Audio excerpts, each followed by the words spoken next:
Hello, everyone, and welcome to A Love Affair with New York City Restaurants, an inside look into New York City's iconic Katz's Delicatessen, taking place as part of Stern Reunion 2021 and hosted by the Food and Wine Alumni Group.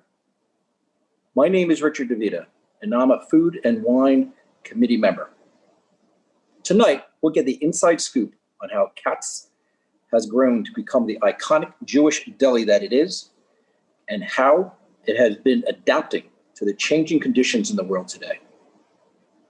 This event is part of the Bringing Back New York City series, which will look at different industries as New York City begins its recovery in the face of the pandemic.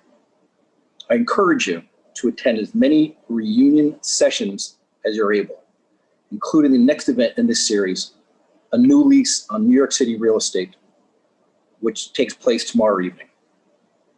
I'd also like to give a special shout out to Joan Bloom, the chair and founder of the Food and Wine Alumni Group, who is celebrating her 55th reunion year, and to Shadia Oshida, our newest committee member, who is celebrating her 5th.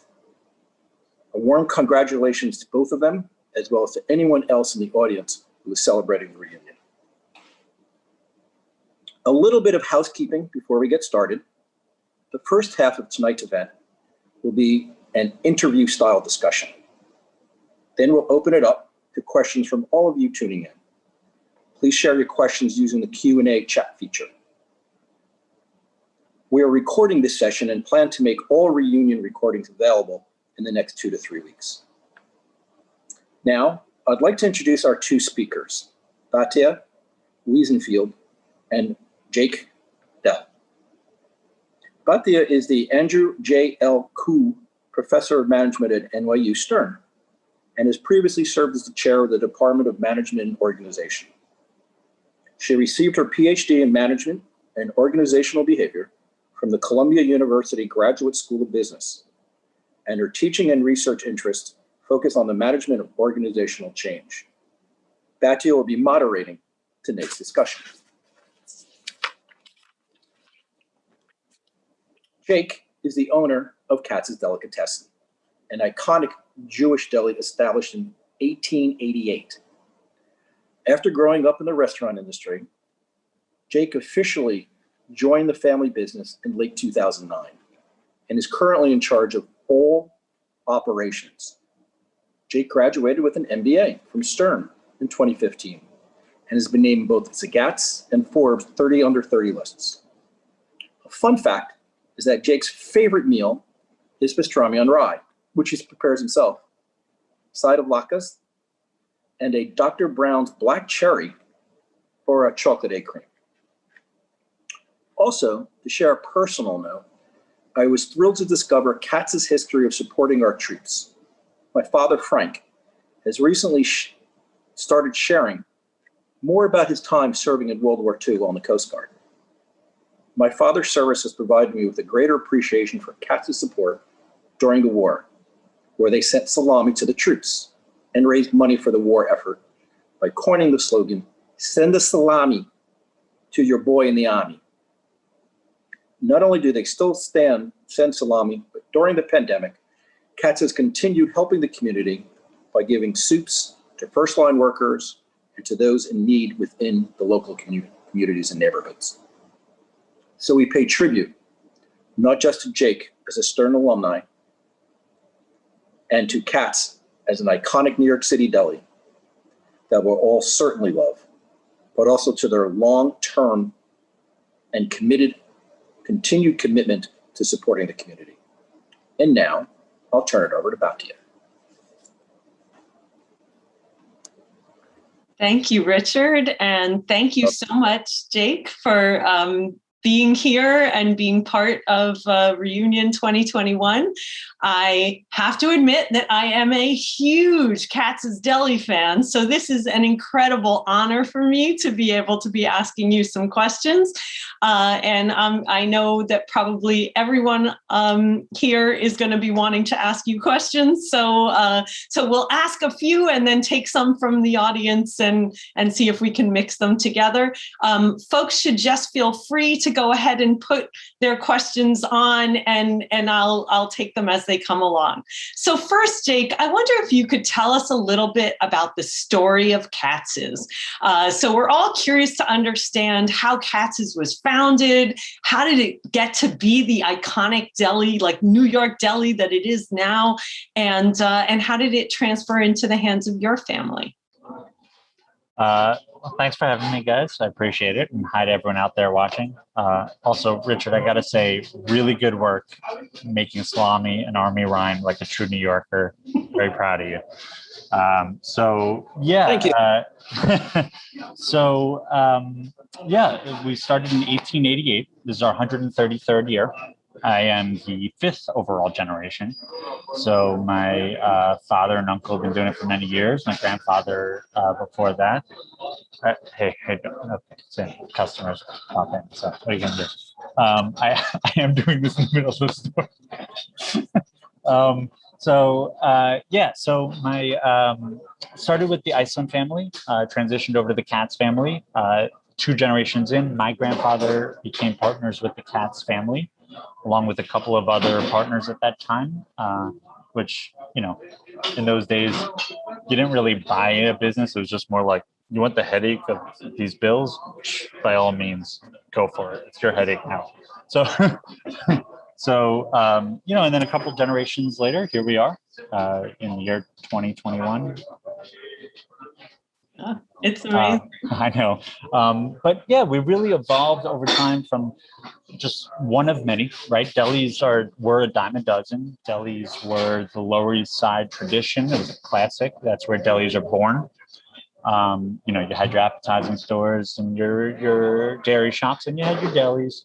And they were like bagel shops or pizza shops today. And we just stood the test of time because we focused on food and we focused on our customers, being a part of the neighborhood, and always having someone at the top to focus on those things.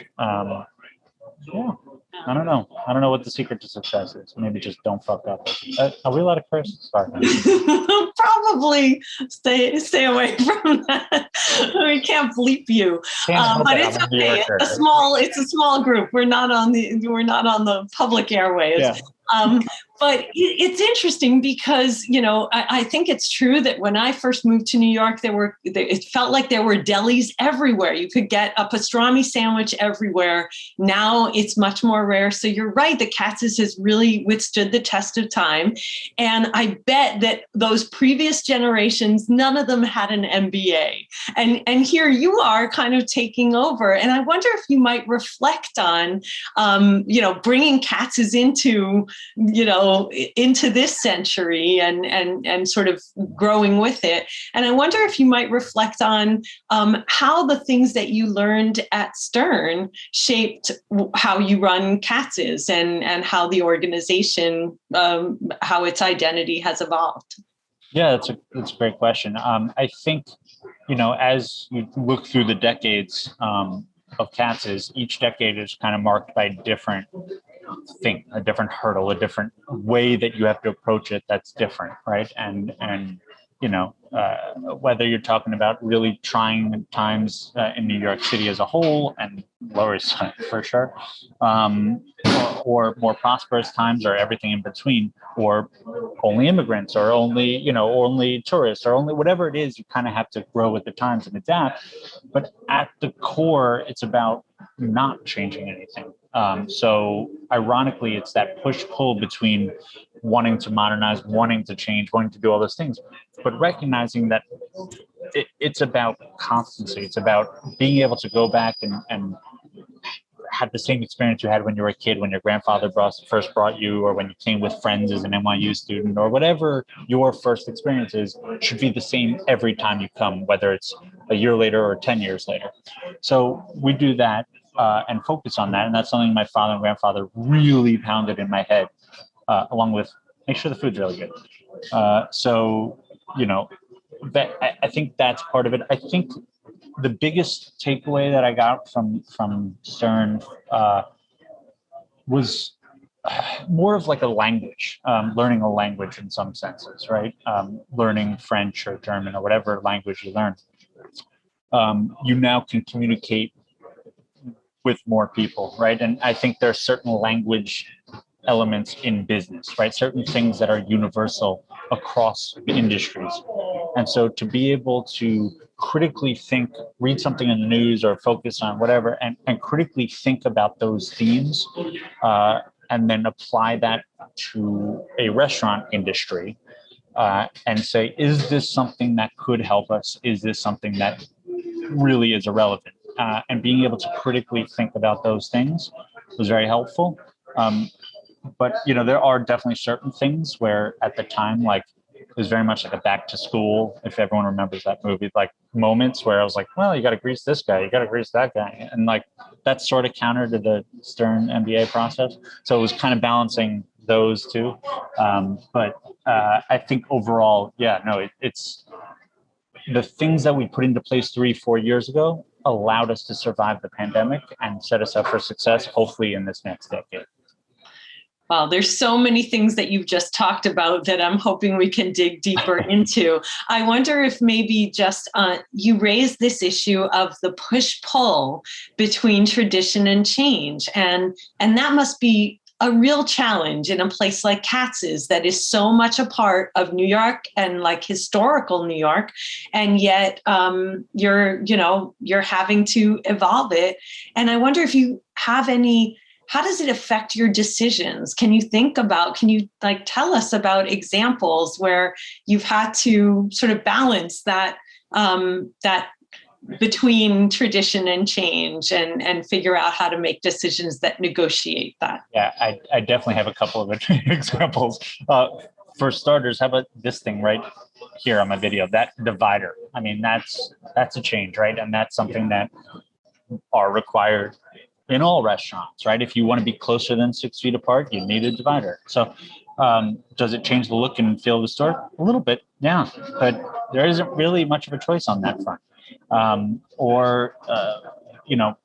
More recently, we had to change the bathroom. So it's kind of a funny story. The ladies' room it was embarrassing. There's no other way to say it. Like it was literally like, I felt bad every time a woman would come out of the bathroom and be like, that's horrible. I'm like, yeah, you're kind of right. It is horrible. But so we redid the bathrooms, made them a little more spacious.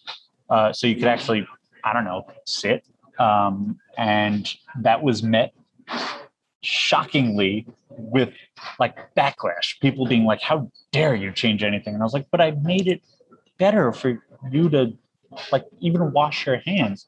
So there is constantly that push pull. And I think ultimately it's about balancing what's right for the store in the long run without changing the look, the feel, the smell of the store. Like, I don't want to put hoods in everywhere because I like the smell of garlic everywhere. You should get hit with garlic when you walk into Katz's Deli. That should hit something deep in your brain from something you may have even forgotten about.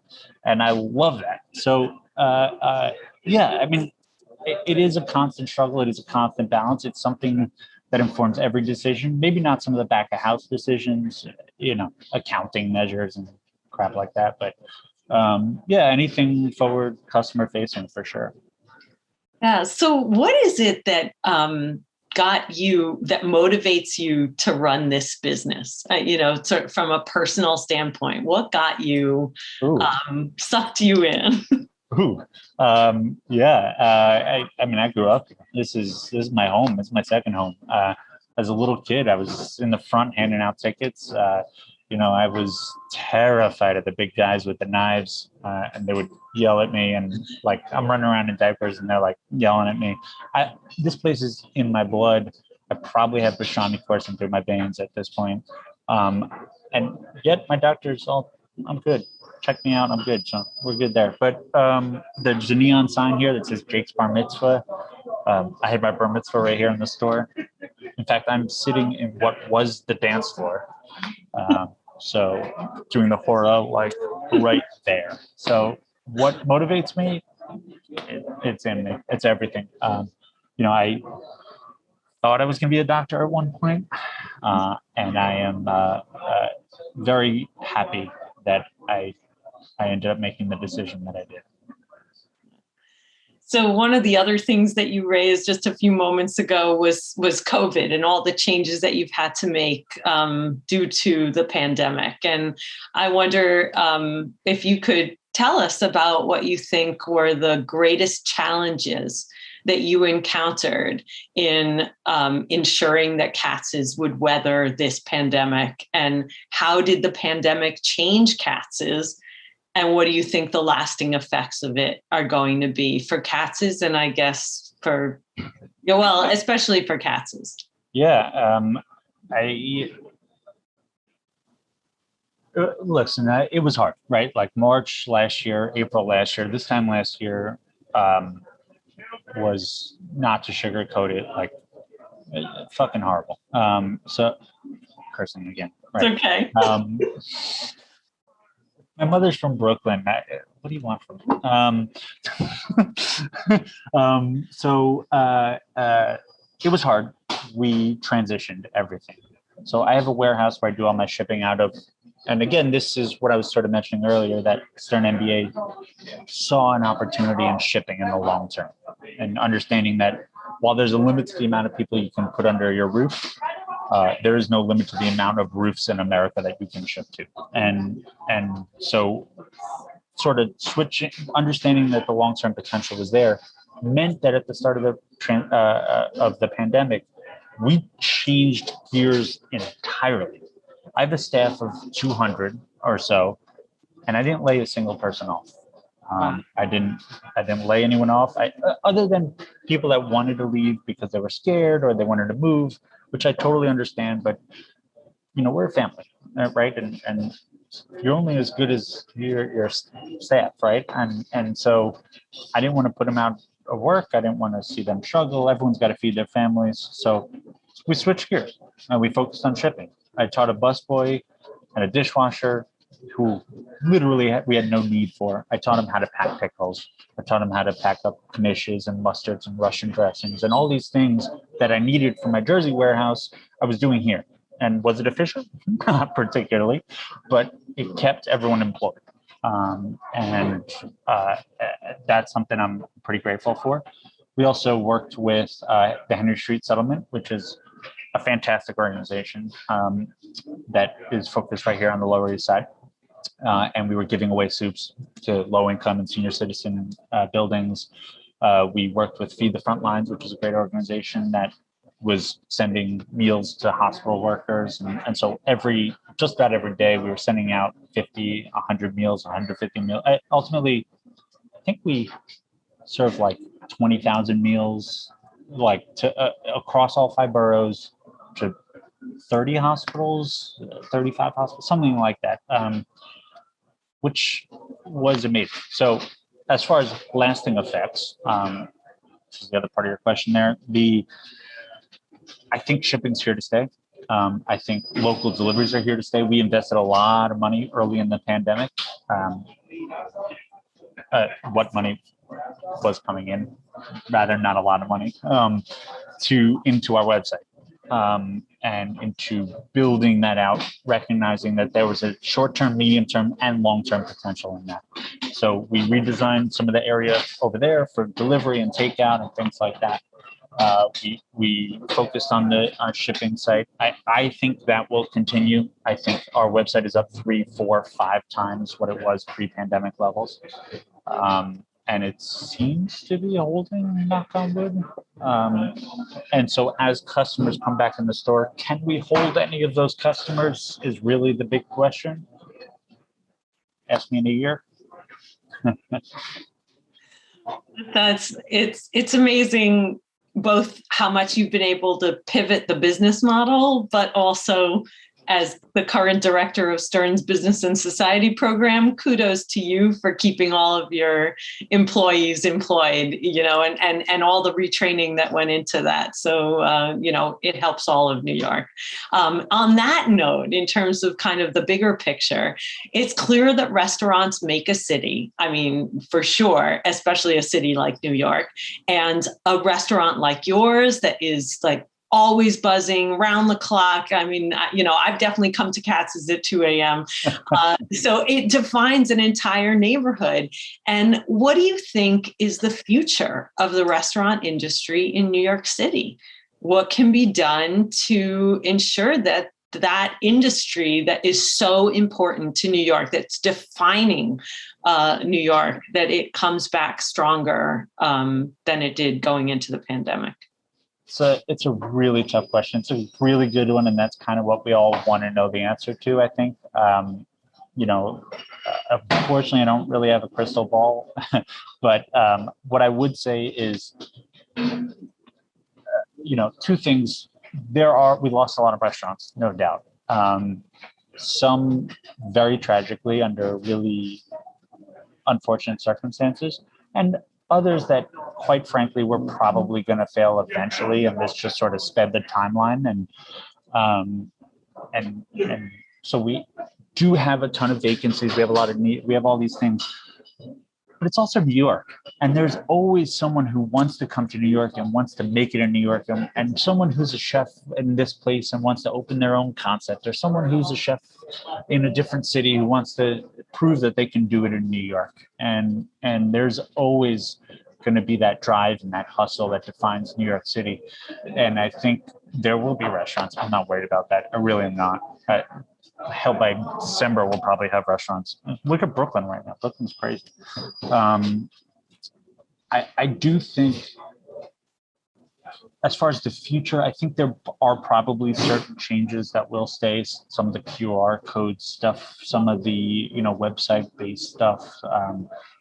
Some of that interaction might be lessened for certain concepts. But then again, like, there are many restaurants where it's not just about the food. There are some concepts, don't get me wrong, like a fast food place. Like, I don't really care at McDonald's. Like, I don't need to have customer interaction. But, there's a lot of restaurants where it's about the people and it's about your interaction with people.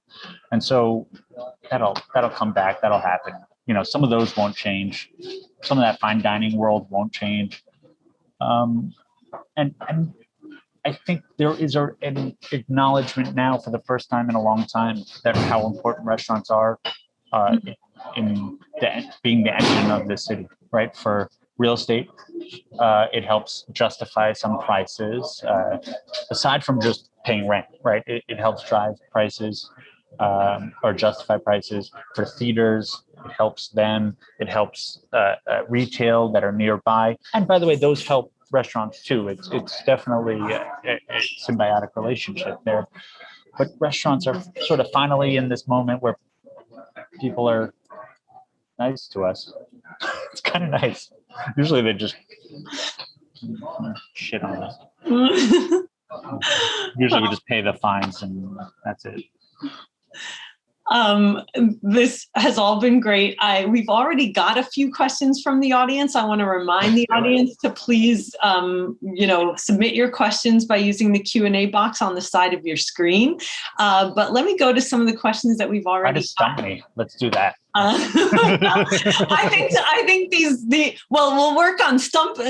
So audience, we need questions that stump Jake, but these ones are not those types. Yeah, so first, the first question, which I think is an easy one, is Katz's Deli Glatt kosher? No. In fact, we've never been kosher.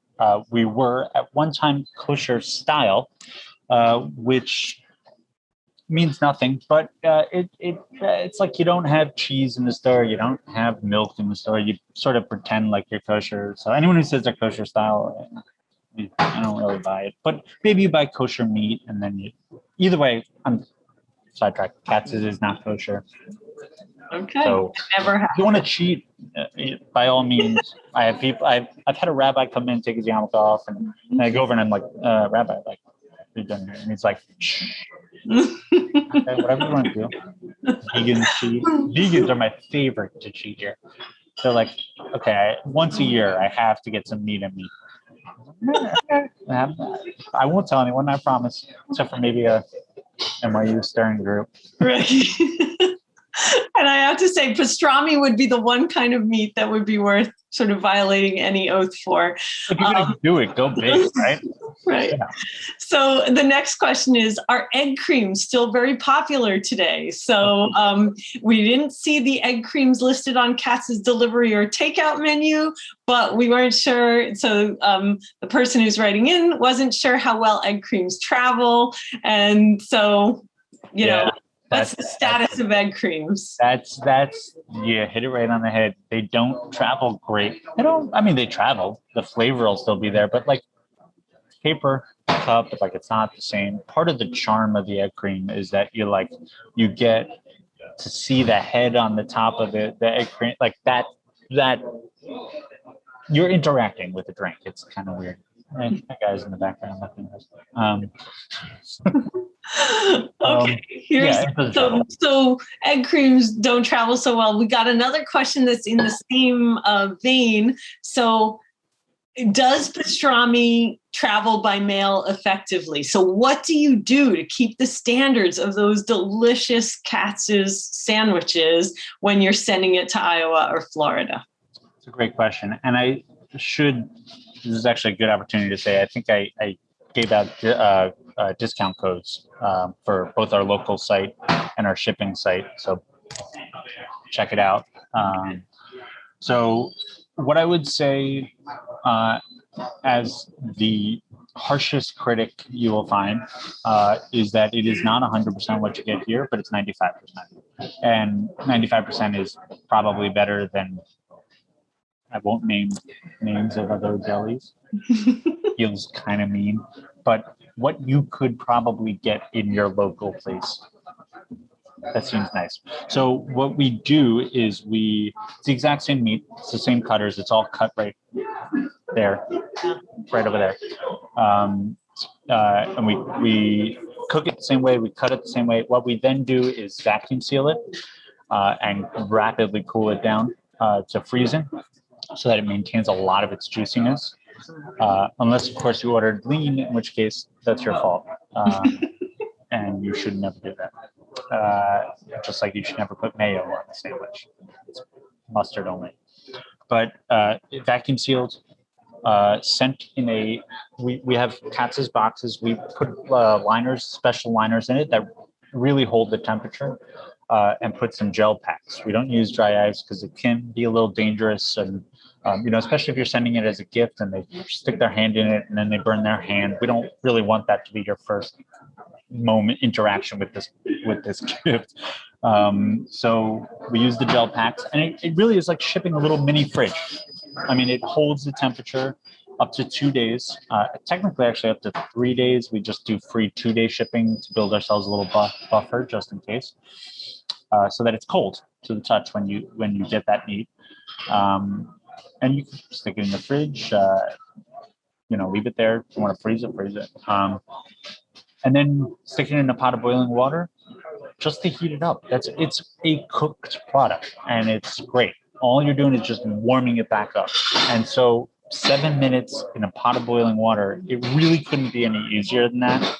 We give you the bread on the side. We give you the mustard on the side. We give you some cheese if you want it. We give you some knishes, some pickles. All of that comes on the side. And you just make a sandwich, and it's delicious. Yeah. So send a salami has evolved into send a whatever to wherever. I'm getting hungry just thinking about this, but so the next question is, how does an iconic restaurant like yours meet changing customer demands? So if you met with outrage just from changing the bathroom, then how do you deal with sort of vegan and fad diets, vegetarians? How have you changed to address that? So I don't really, is the short answer there. I do, but I don't. So like the last menu item we added was a cheesesteak, and that was like 8 years ago or 10 years ago. So we don't change our menu. We're not a seasonal menu. We're not a hey, it's ramp season right now, so come get a pastrami and ramps. We're not that. So because we're not that, and because we're nostalgia, and because people want to come to us for nostalgia, we're in a lucky position where we don't have to think about those all the time. We can make accommodations here and there. You're gluten-free, you have an allergy, you this, we could do no bread, we can substitute things. Sure, I'm happy to. I want you to be happy. And I want you to be full. I'm like a Jewish grandma. Like, I want you to be full. But I don't want to change who we are, and I don't want to, and my customers don't want me to change who we are. So right. Why do it? So I've got a couple of, I think, quick questions that should be sort of short answers before we go to some of the longer ones. So what's your biggest seller, corned beef or pastrami? Pastrami, 2-1. Right now, it used to be corned beef 2-1. Usually, like, that was the traditional sandwich, was the corned beef. And then because of Food Network, it became the pastrami, because visually it's kind of attractive and appealing. Ironically, because of social media and Instagram, the Reuben, and specifically the pastrami Reuben, has seen a wild uptick over the last 5-10 years, because melting cheese photographs really well. Pastrami Reuben's a lot for me, though. It's just so much flavor. It's like, what are you doing here? And a lot of fat, but we won't talk about that. So a lot of famous people visit Katz's. Who have you been the most excited about to have visit? I was really excited about Kramer. I'm a very big Seinfeld fan. And Seinfeld had come in, and he wasn't the nicest. And then Kramer came in, and I was super excited about it. And then my father was here that day too, so we went over, and we're like, oh, Jerry was kind of a jerk, and Kramer was like, oh, we all have bad days, and it was like right after his meltdown at that club, and I was like, this is the most uncomfortable I think I've ever been. Like, I need to leave this conversation immediately. So I was excited to meet him until I met him, and then I was like, uncomfortable. Yeah, but Danny DeVito's fantastic. He's one of the nicest, craziest people I've ever met. There's a lot of fun people on the walls. Sometimes I don't know everyone on these walls. So here's a question that I wonder if you have any recommendations, and maybe we have some connections. What can the next administration, the new mayor, do to help you and other restaurants in the city thrive? Ooh, put in your wish list. That is a loaded question. I would say the short answer has to do with fines. So for existing restaurants, I would say fines. For new restaurants, I would say permitting process. I think things like, so Dinkins introduced, the late Mayor Dinkins introduced Restaurant Week, and that was wildly helpful and still going on today. So might there be an initiative that's like that could be very successful? Yes, but I wouldn't bank on that. A more immediate, more tangible would be to not have every single freaking agency be a profit center that just views us as ATMs. It could be a rant for a different day. But one time I got a fine, $800 fine, and 8 points towards the health violation, towards your letter grading, because a pot was too big. And this is not a joke. This is not an exaggeration. That is a fact. $800 and 8 points, and you only get 14 until you lose your A and become a B.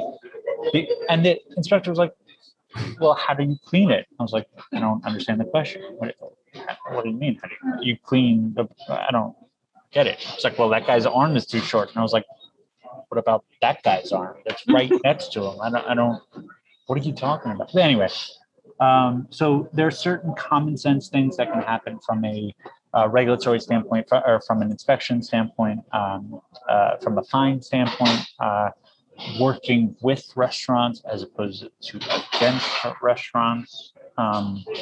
And then generally for new restaurants, if we want to see these businesses succeed, don't have these ridiculous barriers all over the place. I think there's some very strong candidates that have said this. both on the Democrat and Republican side, that have made this clear that this is what they intend to do. Whether they do it, I don't know. Whatever, we'll see. So here's I'm still going to be here. a question that sort of is like taking the other side of what can the mayor do. Do you have any thoughts on expanding to other locations? So especially, we've got a request from Nashville. Any thoughts on expanding to Nashville? Especially Nashville. I have never been to Nashville, and I've been dying to go to Nashville, and I will visit you, random person that I can't see or talk to. But yes, we get requests all the time, right? We get for franchising, for licensing, for opening spaces, every city, all across the world. The major issue that I see is quality, food quality in particular. I am not confident that we could do this in other places. Maybe you could replicate the look, but could you recreate the atmosphere and the nostalgia? Hell no. But even set that aside, and let's say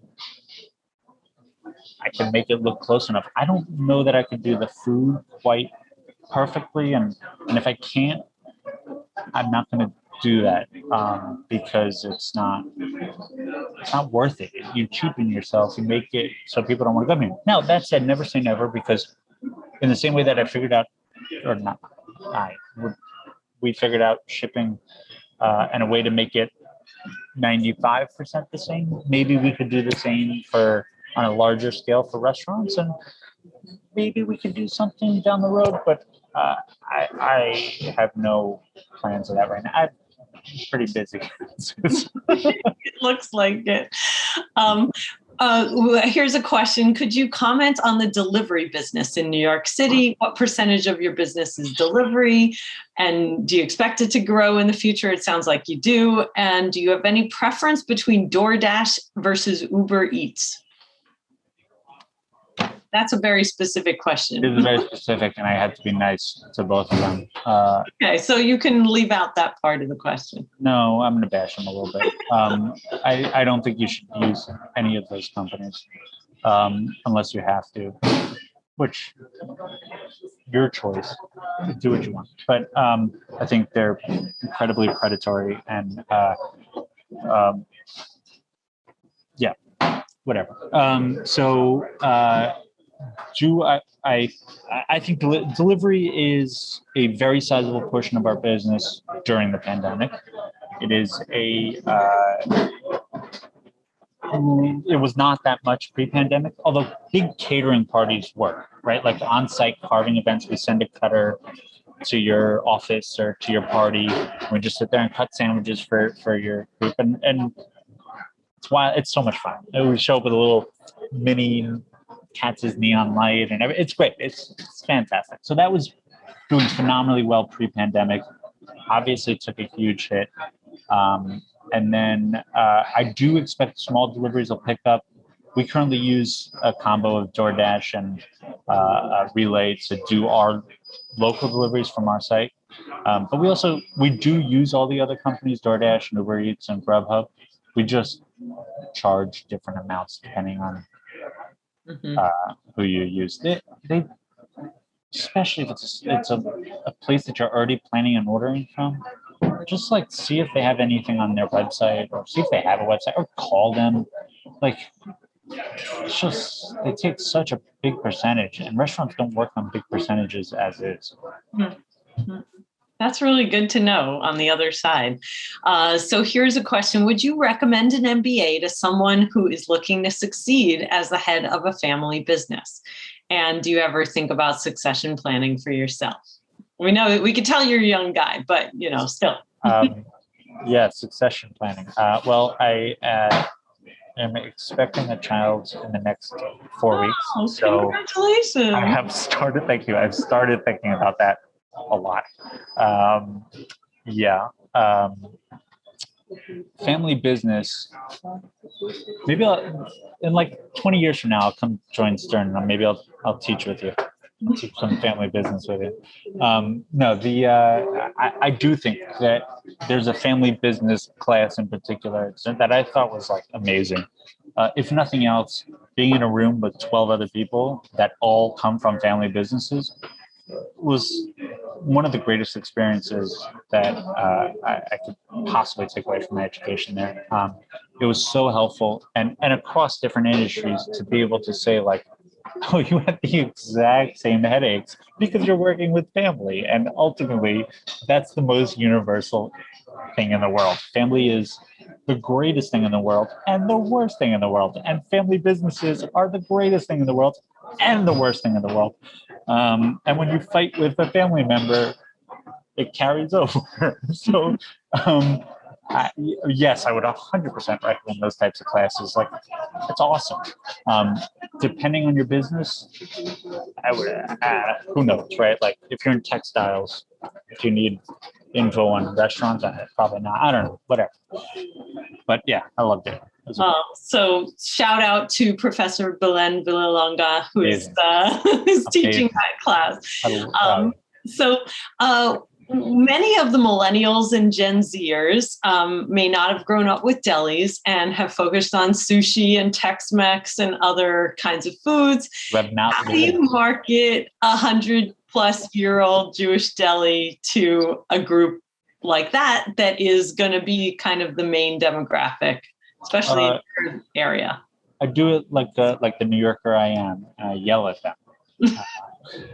No, I think. I don't know. I don't know. I think part of it, is hoping that things resonate, right? And throwing things against the wall and seeing what sticks. I don't do billboards. I don't do TV ads. I don't do radio ads. I don't do things like that. I have started getting into Facebook ads. It's pretty amazing what they can do actually, and how they track it, and how definitely they show your returns or your ROI. But I don't know. It's a great question. I think that I just focus on that tradition, that nostalgia, that classic, on not changing the food and saying, you want to try all this other food out there? That's great. And there's no issue with that. And if you want to try the delis that are like doing funky things and modernizing it, great. I'll still be here to be the classic, to be, sounds a little cocky, but gold standard, type. That's, I need to tone that thing a little bit. Yeah, makes me look really. Anyway, I think I'll be the traditionalist, and I'll be here. And when you're ready to try it, I'll be here.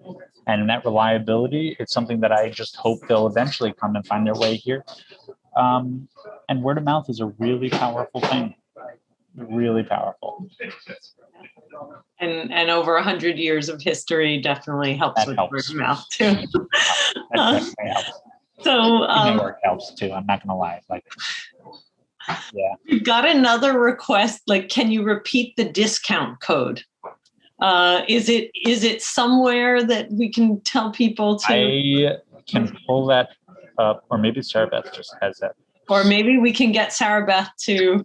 We will make sure that all attendees get the discount code, and sort of after the event. I got it. I found it. There we go. Stern 2021. If you're doing local delivery with a capital S, and that's $5 off. And Stern shipping, both are capital S, Stern shipping is $10 off nationwide shipping. Oh, all right. Well, so hang out with us for another 10 minutes before you order. Now we've got a couple of questions about who are your suppliers? Are you willing to disclose your suppliers? Jimmy. He's great. He's fantastic. We, given the volume of meat that we do, we go through currently about 30 to 40,000 pounds of meat a week. We go directly to the slaughterhouses and to determine which farms that specifically, even though we're not buying the whole cow, we're buying specific sections, so I can kind of pick and choose, which was actually an amazing thing. And I can credit Stern on that as well, building, consolidating some of the smokehouse operations and bringing it under one roof. Excuse me, allowed us to get a bigger space and allowed me to go directly to some of the suppliers and make some demands.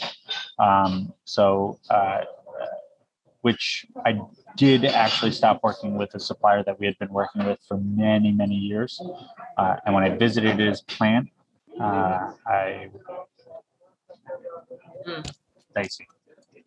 So I stopped working with them. And so I am a small drop in the bucket in terms of meat in this country, 563 million pounds last week, I believe. We're doing 30, 40,000. It's a drop in the bucket, but we're the single largest user of a very specific cut of meat, of the navels. Sorry, excuse me. So big fish, little pond, I guess, and I can kind of, make some moral decisions there that maybe I couldn't, before that. Certain levels of business you just can't. You have to take what you're given. Luckily, I can kind of play there. So yeah, we like the meat that we know the meat that we like, and we aren't willing to compromise on that. So this links to another of the questions, which is about sustainability. So do you think about sustainability in your business, and does it affect how you, it sounds like in terms of, ethical concern for the animals that are, for the animals that are the supplies, but are there, there's certain things, and this is, probably something that could have an entire forum on itself, but certain things are urbanization as an existence kind of makes it at odds with long-term food sustainability. There are inherent conflicts there. Not to say they can't be resolved, but there will be conflicts there, right? If you're trying to feed a mass of people that live in a very small area, you have to put the farming elsewhere. But anyway, so those will be some sort of tension there. Certain things that we can't control, certain things that I can only control what I can control, and I do. And I think that's an important component of business. And I think part of the reason I think that's an important component is because my family taught me that. And I think that's where family business is an amazing thing. That, it teaches you don't just do X, Y, Z, don't do this, but also take care of your community, take care of your neighborhood, take care of the Lower East Side, take care of it. And in this case, I have a little tiny, like maybe way to influence a very small section. And if that can help things, so yeah, that's great. As far as sustainability, God, I hope lab-grown meats becomes a thing. That'd be awesome. Just, yeah, there's so many cool things out there happening right now. Or maybe I could 3D print a sandwich. That is amazing to think about lab-grown pastrami. It feels like we're a little ways away from that, but maybe someday. Yeah, there's a lot. I would say I should temper expectations here. Like, right. Very low. Far. I don't know that pastrami would lend itself to it necessarily, but a reduction in the overall stress on the system, is not a bad thing. Even economically, right? Like less demand. So would you recommend freezing your pastrami if someone ordered in bulk? Yeah, absolutely. I would say freeze it quickly though. You don't want to totally let it thaw out completely, or cook it again, reheat it totally and refreeze it. It's not great. If you were to do that, you would be totally fine, but I can't condone that legally. Just like I can't say you cannot cut a slice of salami and let it keep hanging. Once you cut it, you have to refrigerate it. Anyway, so could you freeze it? Yeah, everything pretty much meat. Look, keep in mind this meat technique, this delicatessen traditions predates refrigerators, right? These are curing and smoking techniques that are designed to take a piece of meat, make it taste good, and make it last. So you can feed your entire family for a very long time. And the countries all over the world, every culture all over the world has some form of salt or smoke or both. So right. durable piece of meat. It worked for centuries. So here's a question. Does Katz's have any secret menu items? Well, if I told you. Yes. So we have a not so secret one, which leads to a great secret one. So the combo sandwich is on the menu. It's on the menu board. It's on all the printed menus. It's online. It's everything. And why that's a secret one, in my mind, is because you get to pick any two meats. So you get to be as creative as you want. And when I tell you, I've seen some weird, gross combinations. Tuna fish and chopped liver together. Like, I like both of those things. I don't like them together. That's a little vile, but hey, to each their own. I'll make it for you. So yeah, that's kind of the fun one because you could put like tongue with a smear of chopped liver on it. You put some pastrami with brisket. You could put some, you can get really fun and creative with it and do some really fun things. That's a good secret menu item. So do you have a senior citizen eat-in discount? We don't. Yeah, unfortunately, I'm sorry. When we're all totally out of this, though, I'll give you a big hug. Does that help? Helps from my perspective. So there's a lot of talk about companies adopting the hybrid work from home model where people only go to the office a few days a week. Do you think the future customer demographics might change? Maybe more tourists versus locals and office workers coming into Katz's? Very possible. Yeah. I do think the Lower East Side doesn't have a ton of offices compared to, say, Midtown. So I think if we were located, 40-something street, then totally different, right? Like on the East Side, and it's only office buildings, or if we're down on Wall Street or something, no question. But it's kind of residential here. I mean, yes, there's some offices. Yes, there's some this, but we get in a work crowd that comes here anyway, right? They're sanitation workers and the Wall Street guys. They'll take a trip over here. I don't foresee that changing. We've always noticed a combo of tourists and New Yorkers and this and that. It kind of depends on the time of year and on the day of the week and on the hour in the day. So like your weekend lunchtime is usually your like tri-state tourist. You're like, December is usually your international tourist. Your January, February is usually your New Yorker. Those off hours are mostly New Yorkers. It feels like the people behind me are probably tourists. Like you could ask them super awkwardly. But it does, you get a real mix. And delivery. The other thing is the people that are taking it out are 99.99% New Yorkers, right? Like they're taking it to, unless it's so packed and no one can find a table. But the people placing orders ahead of time, the people calling in orders, people placing orders on our website, people just taking it to go are my New Yorkers. New Yorkers ain't got time for anything. Let's go. We gotta move. We got things to do. True. Got to pick up a sandwich before your 6 o'clock class. Yeah. So here's a question that I think was inspired by your mentioning the new sort of man-made meats, and so wondering if you would consider using any of these genetically created meats. In theory, totally.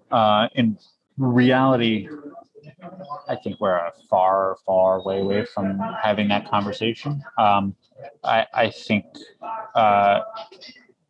probably a more realistic or likely scenario in 20 years from now is to have it as an optional or a secondary option, because I do expect the flavor to be different. Now, who knows, right? Like, they might nail it. They might figure out how to get the right flavor of blood and fat and grow in the correct way where the texture is the right texture, and that's important for pastrami versus corned beef. Corned beef has that sort of pull, that sort of mouth pull, whereas pastrami has more of that melt action.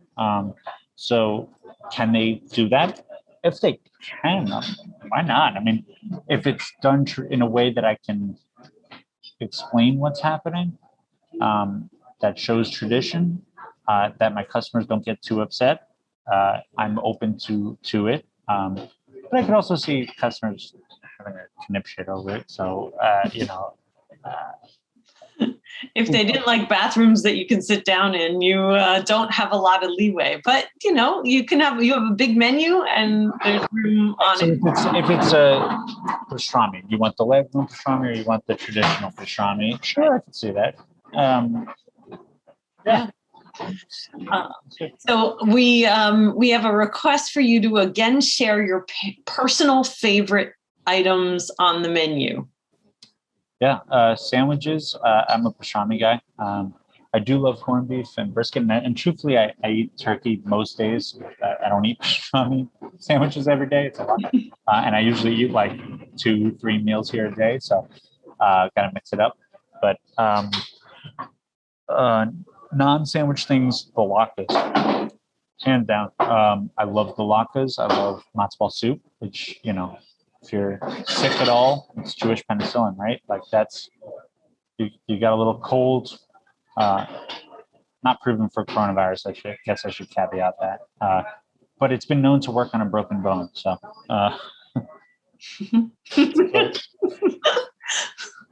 miraculous stuff. Going with favorite foods. Hot dogs. Love the hot dogs. Salami. All right. We And just introduced the pastrami hash actually on our menu, because when you chop up the pastrami for shipping, you create sort of these end pieces that don't look like beautiful slices.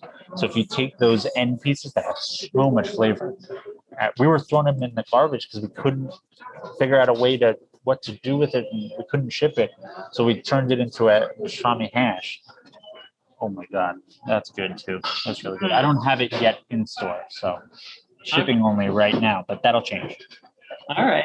Wow. I'm kind of curious. Pastrami hash is just the small pieces. You make a sandwich with the hash. You can do whatever your heart desires. Okay. Amazing. It's like it's like these. It's almost like shredded, right? So it's these little pieces, and we've messed around with it here just because. Again, you eat a lot of meals here, you get creative. So we put them on burgers. It was awesome. We put them on a pizza. It was awesome. We put it on with eggs, like a traditional hash with potatoes. And that was great. Yeah, like this is an ad. I would put it on dessert. I am a huge pastrami fan, but maybe not. Okay. So do you have a military or veterans discount? We don't. I do donate a bunch of salamis to soldiers. We work with Wounded Warrior and some other programs to mail out the salamis, but we don't have those, unfortunately. Okay. And how often do you hear references to the movie When Harry Met Sally? Like people quoting, "I'll have what she's having," or asking to sit in the same booth? I would say every day of my life. I would say I see people fake an orgasm like once a week, which really does something to your psyche. Can imagine. Like really. So that it's kind of hard to see, but that sign right there says "Where Harry Met Sally, hope you have what she had." And it's actually a pretty funny story about that sign. We, when the movie first came out, no one knew it was us except for our regulars, right? Our diehards. We'd been around 100 years at that point, so people knew us and they loved us. And they were like, yeah, okay, yeah, it's Katz, it's clearly. But then about 7-8 years later, people started coming in to ask about it. And they weren't sure because it doesn't actually say Katz's anywhere in the movie. Like no one's wearing a shirt, no one's like wearing an apron. You don't see the outside sign. It's like 7-8 years later, people started asking about it and then wanting to see it. So my father wrote a sign, made this beautiful sign, put it on the table, had a whole thing. This is the table where this movie was shot. And then someone stole the sign. And then the next week he put up another beautiful sign and someone stole the sign. So then we started getting fed up and he just started handwriting the sign and just like kind of like shaking his hand as he wrote through. So the sign just looked like kind of like cockeyed. And those still got stolen all the time. So we just hung it up on the ceiling. We're like, kill this. Good luck. All the power to you. That's amazing. Well, I hate to do this, but we're at the end of our time. So on behalf of Stern and NYU, I want to thank you again for joining us today. It was amazing. I just love being able to see in the back and feel like I'm almost there. You're almost here. I'd like to thank all of the Stern alumni who joined into this for support of this program and for joining us tonight and all the great questions you asked. I encourage all of you to stay engaged with the Stern community through the upcoming Stern alumni events and can't wait until we can gather together for in person at Katz's. It's like, well, it's not far from Stern to Katz is definitely a twofer.